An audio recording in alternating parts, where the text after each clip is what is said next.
Marami namang coconut farmers sa Batangas, Cavite, Laguna at Quezon ang nalulugi dahil sa pamimeste ng mga scale insect. At kapag hindi ito naagapan, pinangangambahang aabot ang pamimeste hanggang Bicol Region. Saksi si Teresa Andrada.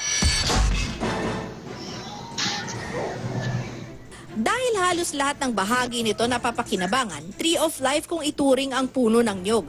Pero paano pa kaya pakikinabangan ang mga plantasyon ng niyog sa Batangas, Cavite, Laguna at Quezon kung pinipeste na ng mga scale insect?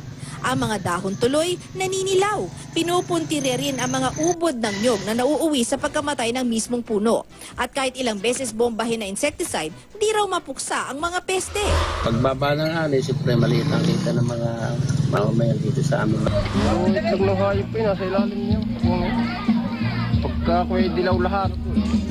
Pagka yaso yun, papatay na nagpapatay. At hindi lang niyog, pati kape, kakao, mangosteen, lansones, saging, papaya at iba pang high-value crops inaatake rin ng mga scale insect.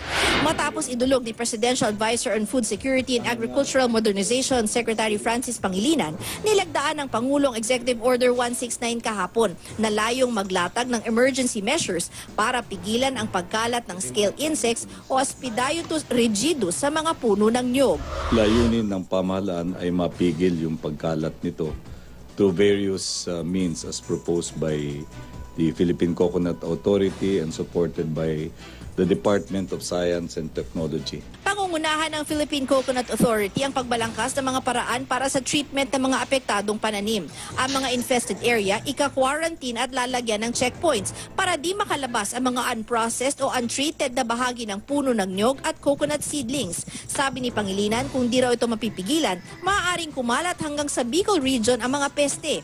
Pwede itong ikalugi ng coconut industry ng 33 billion pesos. Isa pa naman ang Pilipinas sa top suppliers ng coconut products sa mundo. Ako si Teresa Andrada, ang inyong saksi.